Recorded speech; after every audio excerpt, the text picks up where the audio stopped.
wanna stay ahead of the curve, then follow my words. All we do is teach, train, innovate, solve. Yeah. Teach, train, innovate, solve. If you wanna be ahead of the curve, then follow my words. Good evening, good evening, good evening, everyone. And welcome back to TTIS, where we build confident, empowered educators through empathy, strategy, giving you practical tools that you can use today. I am Tamara Gibson. I'm a former classroom teacher, an interventionist, and now a small business owner with over 25 years of experience in supporting educators just like you. And tonight, I want you to imagine building a house. You hire the contractor, you buy the quality materials, you spend thousands of dollars, but nobody gives anyone the blueprint. Everyone starts working anyway. So some people might be installing windows while others are painting. Another might start pouring the concrete, but nothing fits together. That, to me, is what happens when an IEP begins with weak annual goals. So tonight's topic is going to address what I believe is the driving force behind every successful IEP, and that is the goals. If the goals are not clear, you are going to have a mess on your hands. And I say that lovingly, but I say it to be true. We must start with an awesome plan so that the goals are clear. The instruction, the services, the progress monitoring, they all must be clear, or we're going to lose the students' growth and potential growth that they could be making. In our June series, we've covered the ARD process. We've covered specifically design instruction. And last week, we talked about service pages. But tonight, we're taking a look at the section that I think quietly controls all of them. And for our agenda this evening, we're going to stick to 4 basic things. First, why do the goals matter? This is directly from IDEA, the law that governs the majority of what we're doing here.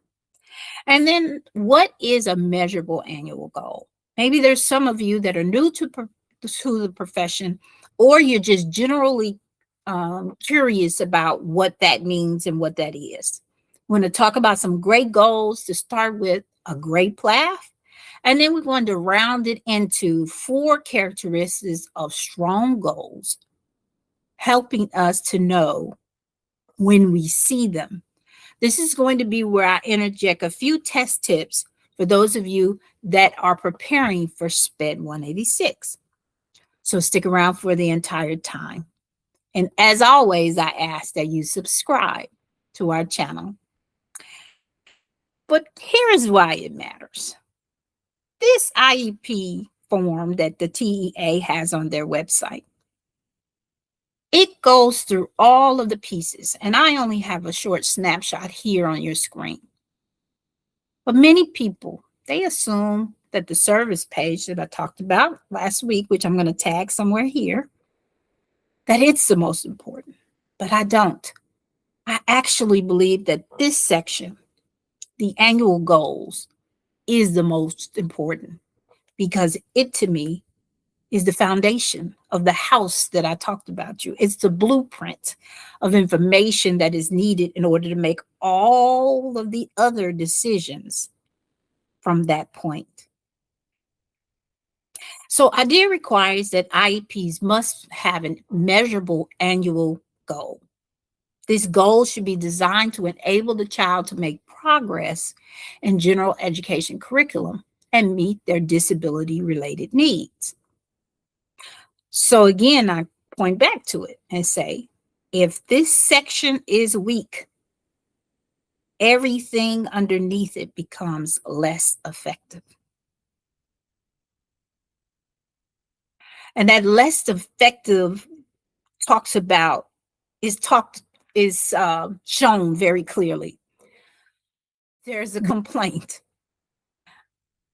There's lots of ways in which the holes of the annual goal shows up. I'll leave it at that. But on your screen right now is idea itself. It talks about the goal. It tells us what is required within it, the academic and the functional goals, and what it's designed to do. Who is going to take care of those parts? You. You are becoming a special education specialist. And it's important for you to understand what your responsibilities are, which is talked about in professional development portion of the exam. That's section 4, domain 4. But here, it gives us a clear understanding about measurable goals.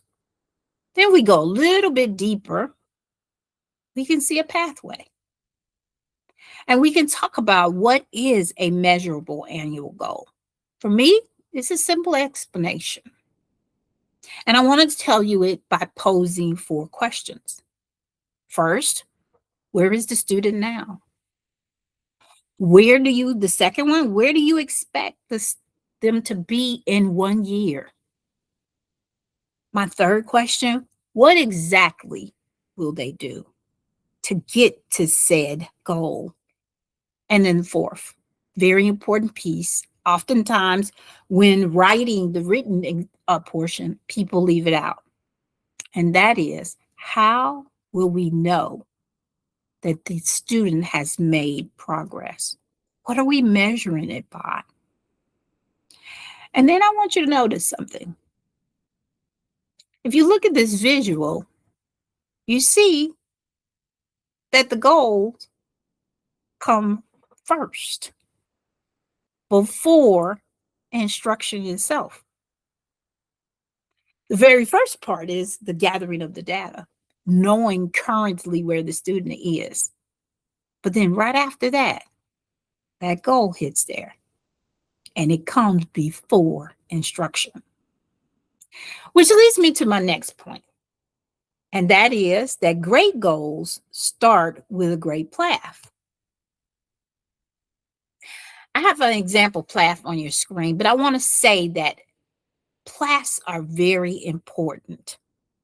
It gives us a snapshot of what's going on with the student, understanding exactly where they are so that we can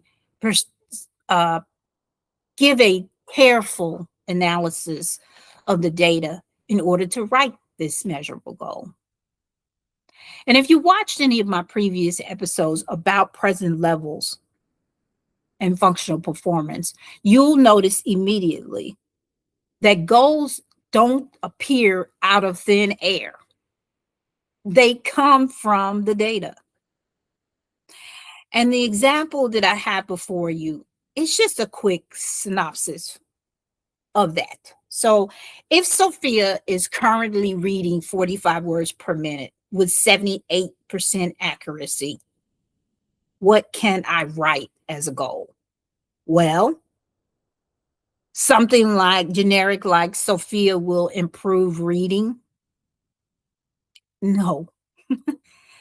And even another example that I have on your screen, given the classroom reading assignments, Sophia will improve her oral reading skills with teacher support. I gave you more, but I still didn't give you enough. So what's even better than that? A measurable goal.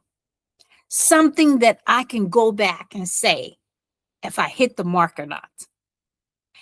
In bowling, we know a strike lets me know that I've hit my goal, or just knocking all of the pins down.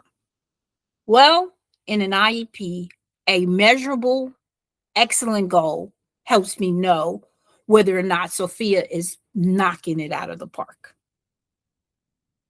And here, given grade level passages, Sophia will increase oral reading fluency from 45 words correct per minute to 90 words correct per minute with at least 95% accuracy across 3 consecutive probes.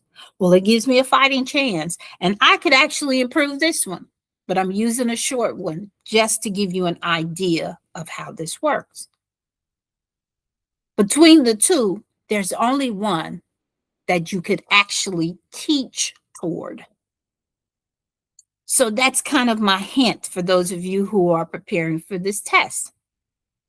You need to be able, this goal should be something that you could teach toward, that you could help them to reach, and you could mark off and check off in some sort of way, whether they're actually getting there. And then I want us to dive into our 4 characteristics of a strong goal, because as I said to you before, I could make this even stronger. But before we do that, if you're finding this particular series valuable, I'd love it if you would subscribe and hit that notification bell. Because every week we come and we break down special education topics in a way that's practical for today's classroom and meaningful for those that are preparing for the SPED 186 exam. My goal is not that you just pass this test. It is that I help you to develop the judgment and the confidence to make decisions that matter for our students. Things that, as I like to say, work, that will help you as you continue to pace toward a beautiful classroom. Whether you're in and out supporting as an inclusion, or you're in the classroom, structured and resource or structured learning, all of those matter to me. So let's jump back into the curriculum and let's talk about the functional characteristics, the 4 characteristics, of a strong goal. I could have pulled out so many more, but I stuck to 4 just because of our limited time together. But the first characteristic is specific skills. The goal should identify specific skills within the subject that the student has challenges with. So not some general stuff like they need to improve in math, but where in the math do they need to improve? And so an example would be solve 2-step word problems using multiplication and division. That's specific skill wise. The second one is measurable. Is it measurable? Measurable doesn't just mean that I'm going to assign a percentage to it and then it's great. But a measurable annual goal should be so clear that if 2 different special education teachers read it, they should both know exactly what skill to teach, what data needs to be collected, and how to determine whether the student has met that goal. With a clear goal that will help the child to get where they're trying to go. So I'm going to use this example. Again, I love to give examples because I believe it homes in and it brings us back to the expectation that we're trying to get to. And that is understanding this profession as best we can, even though you're coming in new. If you have a great foundation, you'll be able to advance in your understanding and knowledge as you get deeper into the profession. So my example is, given a 5th grade informational passage, Sophia will answer inferential comprehension questions with at least 80% accuracy across 3 consecutive curriculum-based assessments. See, both teachers will know, number 1, what skill is being measured. That's inferential comprehension. And secondly, under what conditions? Well, when the student is given a 5th grade informational passage. Thirdly, how is success measured? There's the 80% accuracy. And 4th, when the goal has been mastered. Here, after 3 consecutive assessments at the current accuracy rate. Now that data we can look at And we can collect and know that it's the same regardless of who's collecting it. It means that the goal is written clearly enough that another educator could step into the room and collect this data in the same manner that you would, reaching the same conclusions about the student's progress. And here's my important reminder: the students don't always work with just one teacher. They might receive instructions from a special education teacher, a general education teacher, a speech language pathologist, or any related service provider. But this measurable goal should give every member of that team the same target. So everyone is consistently working toward the same outcome and reporting progress, much like what I said to you earlier about the house. So, characteristic number 3, reasonably ambitious. This is where we don't put things that are impossible and we don't put things that are too easy. But we have to connect to the student's current performance. Where are they, and where in a year's growth should they possibly be? So I'm not giving them anything that is too watered down where they're not making potential growth that they could. And I'm not completely out of the atmosphere with the suggestions that are being made. And again, all of this points back to the data, points back to a very good PLAF, points back to you understanding these characteristics that I have currently on your screen. And then the fourth one, connected to instruction. This is where the specifically designed instruction, it comes back. So what instruction will actually move this student toward the goal? That goes back to the episode that I talked to you all about SDIs. Because if no instruction exists to help them toward that goal will probably not work and probably not be met. And that again is a loss for the students. And we are here to help them to advance. Let's evaluate a couple of goals together. So I want to practice a little bit with you. And I want you to think like an ARD committee member. And here is the first practice. Let's say the student's name is Michael. And we have decided that Michael will answer inferential comprehension questions with 100% accuracy independently across all classroom assignments. Would you approve of this goal? Could this happen? Maybe. Is it reasonably ambitious and supported by the data? Probably not. Let's try another one. Given fifth grade informational passages, Michael will answer the inferential comprehension question with 80% accuracy across 3 consecutive assessments. What made this one stronger than the other one? And here's a test tip I'm going to throw in. Some goals they'll present to you will sound professional.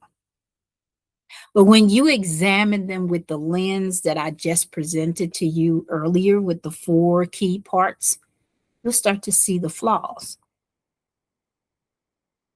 And I'm planning to do a few more like this. So if you haven't joined our mailing list, here's my shameless plug that you need to join our mailing list so that you can get access to more examples in our community. And then I want to spur you a little further. How the SPED 186 exam tests this. There's several competencies that this particular topic hits. The majority of them fit in domain number 3. And this particular one that I've chosen is competency 4.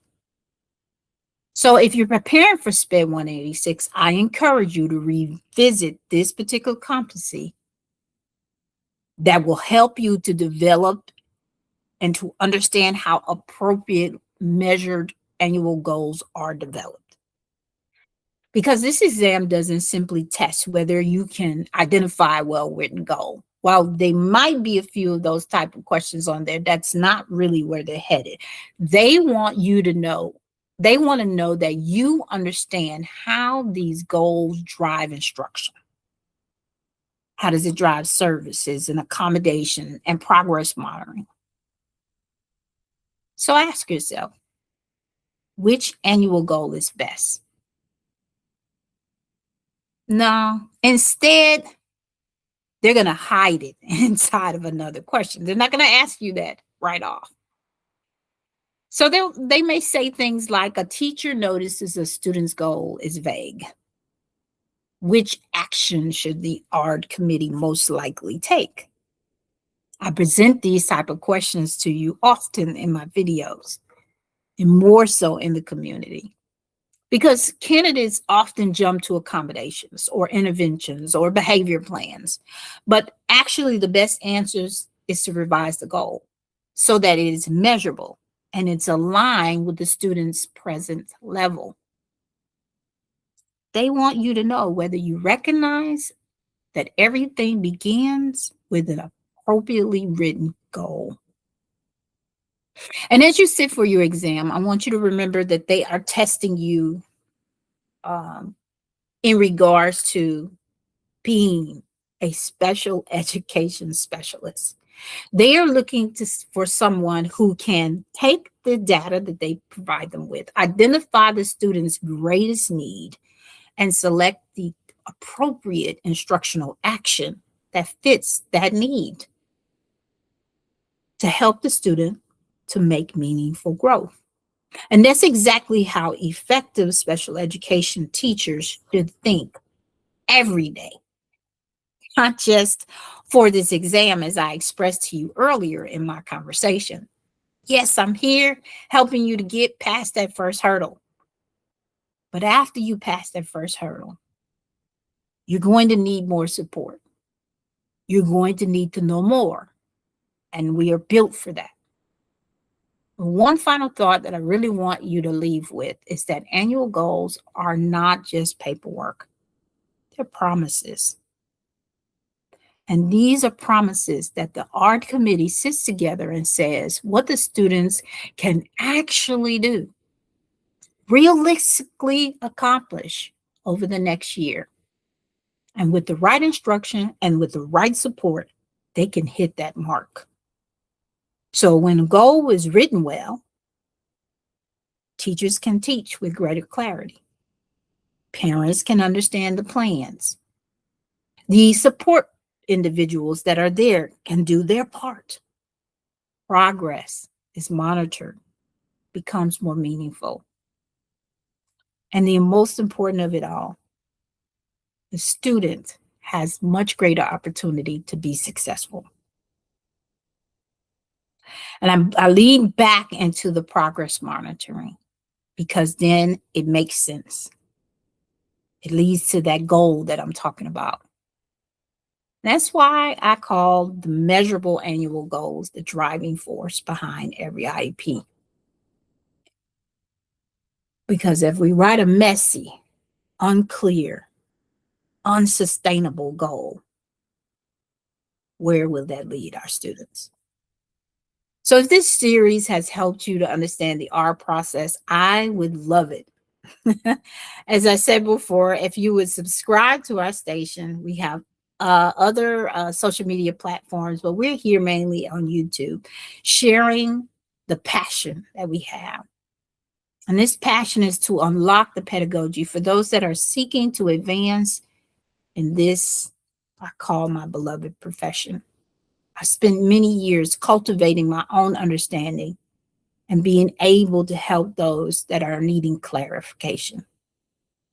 There's a clear shortage of those who are entering college and universities that are no longer choosing to become educators.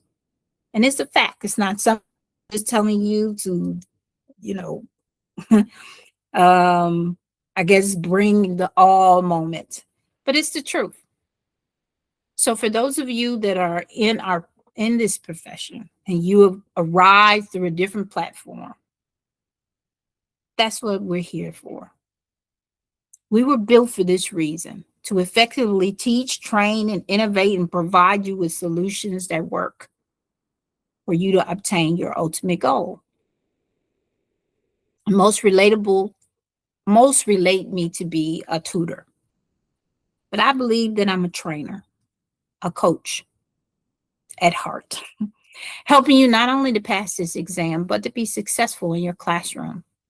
And if you believe that to be true, I would love it if you would share this channel with another professional preparing or a young teacher that needs the support, because my ultimate goal is that we reach more educators who are willing to stay in this fight, wanting to get better at their craft, and assisting you to get to that part. We are also going to begin to talk about, for the month of July, we're going to be discussing several sections of domain number 3. This portion of the exam is worth 27% of the exam itself, and many people are struggling to understand that part. I think that it's somewhere between 24 to 26 questions just on that section. And so spend the month of July with me, and I'll help you not only to understand specialized portion of the special education curriculum and how to be successful there, but also how to attack domain 3. Thank you for watching. I thank you that you are spending some time with me tonight. We are here each Monday helping you to understand as much as possible the pedagogy behind special education. We service other exams, but this is the exam, the newest exam, that also connects to the most shortage that we have in the state of Texas in regards to teachers with special education certifications. So I'm here as a result of helping you. The first area of support is our blueprint session. It's where we point you to all the time. It helps you to understand where you are, where you need to go next, and give you the support that you need to get there. Then we have the options of our free class 5 that leads into the full 2-hour writing workshop that will be available this coming next month in July, along with the other workshop that I talked to you about. And that is for those that are curious about how to write an IEP, and for my friends that have already passed and are preparing to go into a classroom. We don't want you to go in without the support that you need.